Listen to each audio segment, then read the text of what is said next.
देश विदेश में आपको बहुत लोग सुनने वाले हैं। महाराज जी, आपके कुछ आशीर्वचन वचन कि आज क्या सावधानियां रखें, क्या करें क्या ना करें, महाराज जी। असल बात क्या है कि हम जैसे सत्संग में बोले थे आज कि जितने भी हमारे त्योहार होते हैं वो भागवतिक होते हैं। इनमें कोई ना कोई संबंध हमारे भगवान की लीलाओं से होता है।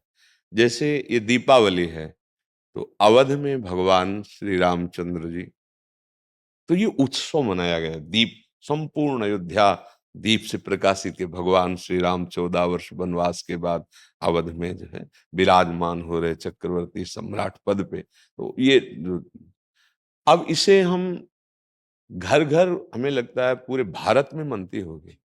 सद्भावना तो है, पर हमको ये समझना पड़ेगा कि जैसे हम दीपावली उत्सव में जुआ आदि खेलने लगते हैं, लोग नहीं खेलने लगते कि भाई साल भर तो हम नहीं खेलते, पर दीपावली को तो खेलें। क्यों भाई? कहाँ लिखा हुआ है कि आप दीपावली को वो अपराध करें जिसमें कलयुग का वास रहता है, जिसमें बड़े बड़े धर्मात्माओं की भारी भारी विपत्तियां आई। धर्मराज युधिष्ठिर, महाराज नल, दमयंती, बड़े बड़े पावन चरित्र हैं महापुरुषों के। क्यों? द्यूत कीड़ा में कलयुग का निवास है। कलयुग शराब पीना, मांस खाना, पर स्त्री गमन करना, स्वर्ण चोरी करना, द्यूत कीड़ा करना। द्यूत माने जुआ खेलना। तो जैसे दीपावली को, ज्यादा तो हमें ज्ञान नहीं, पर गांव में हमने देखा था कि जो लोग नहीं खेलते थे वो भी खेलते थे। आज हम दांव लगाएंगे, पर प्रभु से पूजन करो, अपने प्रिया प्रीतम का या भगवत विग्रह किसी का, और बैठ जाओ माला लेकर के 12 बजे रात्रि तक खूब नाम मंत्र जप करो। बड़ा शुद्ध, कई गुना बढ़ करके लाभ मिलता है। दीपक जला लो घी का, खूब गुरु मंत्र जपो, नाम जप करो, द्यूत कीड़ा आदि नहीं। ये सब आपको असत मार्ग में ले जाएगी। तो ये जो हमारा त्योहार है, इसका आंतरिक भी स्वरूप है। हमारे हृदय में भक्ति कर दीप, प्रेम कर बाती। हमारे अंदर ज्ञान का प्रकाश, जैसे हम घर में दीपक जलाते हैं तो अंधेरा जाता है ना, बाहर के अंधेरे जाने से हमारे हृदय का अंधकार तो नहीं मिटेगा ना। तो हमें हृदय का भी अंधकार नष्ट करना है।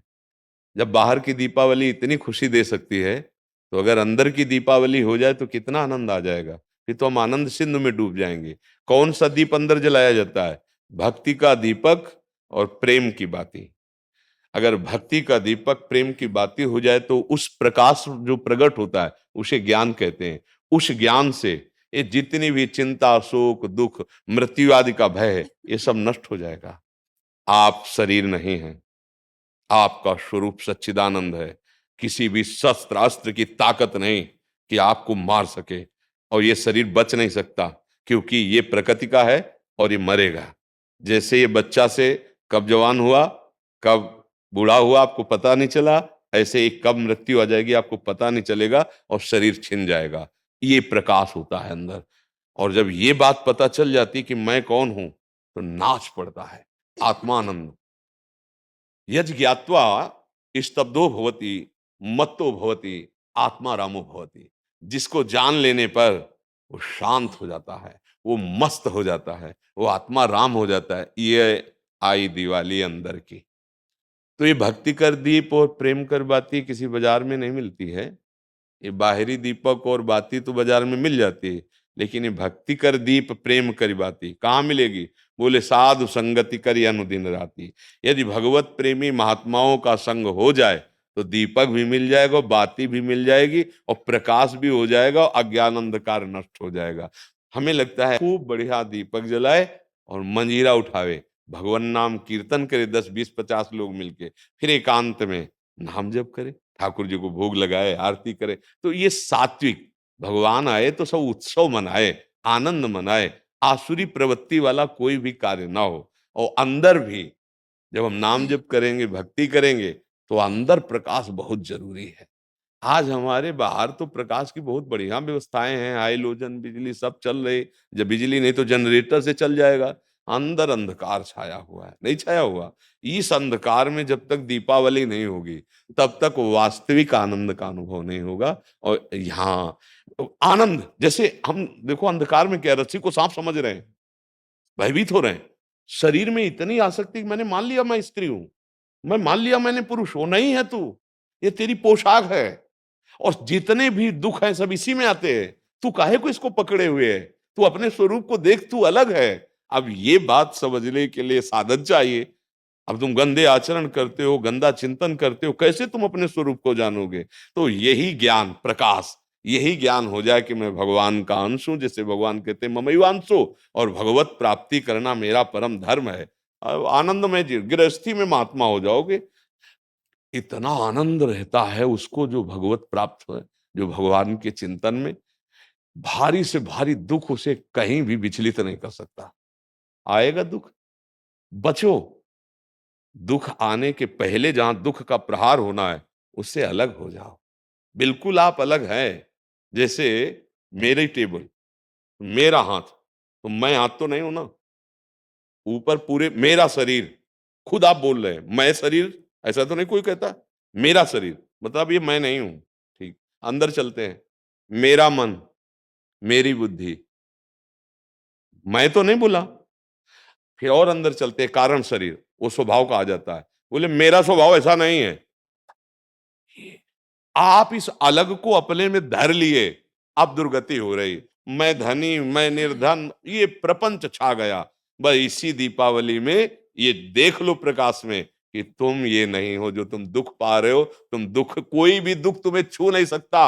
आनंद सिंधु का बच्चा आनंद सिंधु है। ईश्वर अंश जीव अविनाशी, चेतन अमल, सहज सुख राशि। मुझे तो लगती यही दीपावली हमारे हृदय में भी जलनी चाहिए। बाहर सावधानी पूर्वक नाम जप करें, अच्छे भोग प्रभु को लगावें। ये उद्दंडता वाले कार्य, जुआ खेलना, ये सब ऐसे कार्य ना करें। और अंदर की दीपावली जलाने की भी एक बार कोशिश करें। अगर जल गई तो जन्म मृत्यु रूपी भय से मुक्त हो जाओगे। और ये शरीर केवल इसीलिए मिला है, नहीं तो भटकना ही भटकना है हमारी। महाराज जी, एक विशेष पर्व पे आपने किसी को बोला था कि आज ये ऐसा पर्व है, आज से दृढ़ निश्चय करो कि आज से मैं ये व्यसन छोड़ दूंगा। तो महाराज जी, आज बहुत सारे नए युवक भी आपसे जुड़े हैं महाराज जी। तो महाराज जी, आपकी तरफ से उनके लिए क्योंकि उनको एक दृढ़ता चाहिए कि कोई तो एक बोले हमें कि आज से व्यसन नहीं करूंगा हाँ, मैं। हम तो प्राय हर एकांतिक के समापन में सबसे कहते हैं, ए भैया तुम आए हो, आज से तुम गलत आचरण न करो, शराब न पियो, माताओं बहनों की तरफ पाप दृष्टि से मत देखो। माता पिता को भगवत भाव से देखने के लिए बुद्धि शुद्ध चाहिए। जगत में अगर उन्नति प्राप्त करना है तो बुद्धि शुद्ध चाहिए। शराब पीना, मांस खाना, व्यभिचार करना, जुआ खेलना, चोरी, हिंसा, बड़े बड़े गंदे आचरण होते जा रहे हैं नई समाज के। और वो मोटरसाइकिल से बगल से निकले, कोई बहन मोबाइल से बात कर रही, ऐसा झटका कि नाक के बल गिर गए, मुंह के बल गिर गए। कितने का मोबाइल? जंजीर सोने की चैन कितने को की? 40,000, 50,000। पकड़ा, राक्षसी बुद्धि से खींचा। अब वो तो मोटरसाइकिल में बैठा, ऐसा खींचा, वो कई तरह ये क्या हो गया? बुद्धि भ्रष्ट हो गई। हमें लगता है कि अगर हमारी बात आपके कान तक पहुंचे, जो तुम्हारी दुर्गति कराने वाली बात है, अगर इसको छोड़ दो तो हमें सुख मिलेगा कि हमारा भारत देश का समाज एक धार्मिक समाज, एक शांति प्रिय समाज और स्वयं परमानंद में डूबने वाला बन जाए। ये तुम्हें नशेबाजी, गंदे आचरण, बड़ा देखो ना क्या परिणाम होता है। मान लो 2-4 बार नहीं पकड़े गए आप, लेकिन जब पकड़े जाओगे तब तब ऐसी पिटाई होगी यहाँ। और आजीवन का अगर छूट भी गए तो यहां से तुम भले छूट जाओ किसी प्रमाण देकर, लेकिन एक और न्यायालय है जहां राय पाई की चूक नहीं होती, कोई घूस नहीं चलती। वहां के न्यायालय से डरो पक्का। यहां तो मान लो आप इधर उधर करके प्रमाण दे के बच सकते हो या कुछ ले दे के, लेकिन एक न्यायालय जहां कुछ लेना देना नहीं है, किसी गवाही की जरूरत नहीं, वो स्वयं सर्व साक्षी हो। तो पाप कर्म का त्याग, गंदे व्यसन, गंदे आहार का त्याग, यही भारी उत्सव हो जाएगा। यही हम भेंट मांगते हैं जब कोई एकांतिक में कभी भाव आता है, तो ये कहते हैं आप सब ये गंदे आचरण यहाँ छोड़ जाओ, धाम है भगवान का। और जो मान लो ठीक कहा कि दिवाली का पर्व है, तो कुछ न कुछ लेन देन भेंट होती है ना। भाई कोई परिजन आए, उनके खवाया खवाया पियाया कुछ, तो हमारी प्रियता यही है कि तुम सुखी रहो, तुम स्वस्थ रहो, तुम मुस्कुराओ, तुम आनंदित हो। कैसे? अच्छे आचरणों से, भगवान नाम जप से। अगर बुरे आचरण करोगे तो भाई तुम्हें रुपया शांति नहीं दे सकता। देखो कोई वो चूक ना कर देना जो घर में, गांव में और समाज में आप ऐसे उठा के ना देख पावे। मात्र कुछ चंद रुपए के कारण जब हमारी बात बिगड़ जाती है तो हमारी पदवी, और समाज की प्रियता सब नष्ट हो। एक गलती ने पूरा मिटिया मेट कर दिया।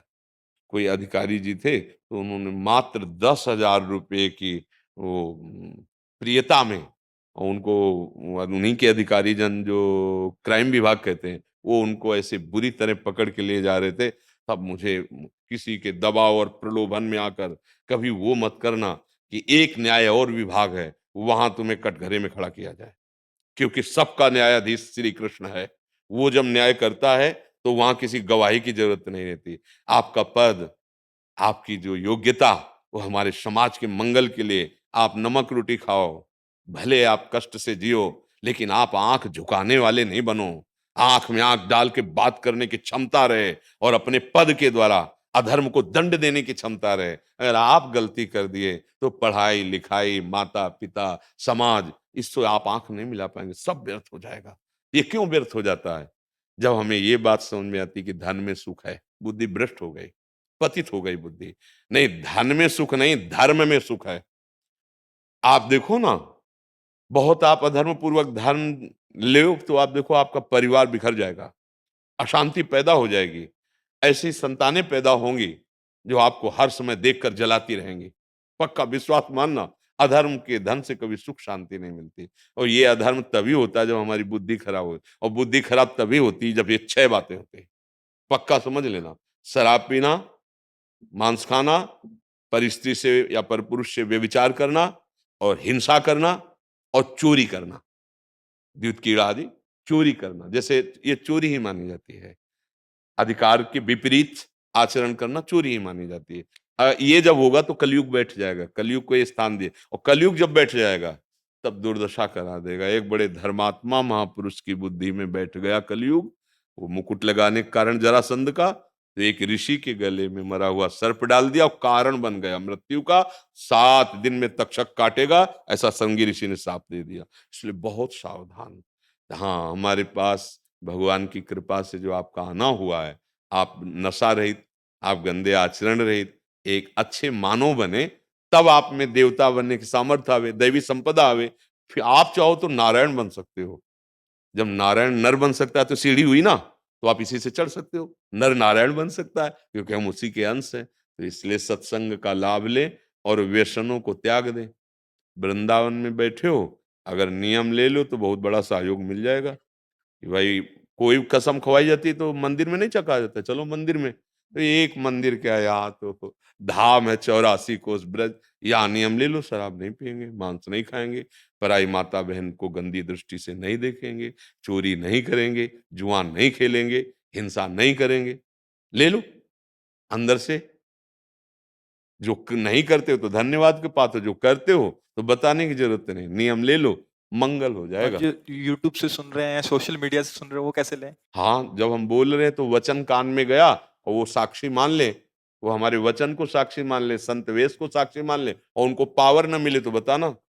जो दवाइयों से तुम नशा नहीं छोड़ सकते, बात मान लेना, वो पावर आपको अपने आप पहुंच जाएगा। जैसे पिछले में कोई बोला जी था महाराज जी। कि हम अपने परिवार के मांस मछली ये सब छोड़ दिया हाँ खाना, महाराज जी, पिछले बैच में महाराज जी। पिछले बैच हाँ, में बोला कनाडा था। से आए। हाँ, क्या हम कभी मिले हैं? ना कभी देखा है। हुआ क्या? उसने बात मान ली ना, साक्षी का मान ली, तो ये शब्द ऐसे नहीं निकल रहे हैं। ये मा ये मनोरंजन नहीं है। आप सच्ची बात समझना। ये केवल आपके कल्याण के लिए निकल रहे हैं, और आप पकड़ लो, इनमें ताकत है। जैसे आपसे कह दें कि आज से शराब ना पीना, आप नियम ले लें, तो आपकी जो दिक्कत होगी छोड़ने की, वो आपको पावर मिल जाएगा। क्योंकि भगवान छुड़वाना चाहते हैं ना तो सामर्थ्य भी देते हैं। ये केवल ढांचा भर है, काम उन्हीं का हो रहा है, वो ही कर रहे हैं। अगर वो ना करें तो इस ढांचे में बोलने की सामर्थ्य नहीं, आप सच्ची समझ लेना। ये दिमाग जो काम कर रहा है हमारा नहीं कर रहा है, इस शरीर का। हाँ, ये श्री कृष्ण का कर रहा है, ध्यान रखना। वो तो अपार सामर्थ्यशाली है। हाँ, वो शराब मत पीना, तो मत पियो, आप देखो आप में सामर्थ्य आ जाएगी। आप ये वचन पकड़े रहना, जहां भी होगे वहीं श्री कृष्ण है। जहां भी कोई कण और कोई क्षण ऐसा नहीं जो श्री कृष्ण से अलग हो। हर समय तुम्हारे साथ हैं, वो तुम्हें पावर दें। अच्छे आचरण करो, नाम जप करो, राधा राधा।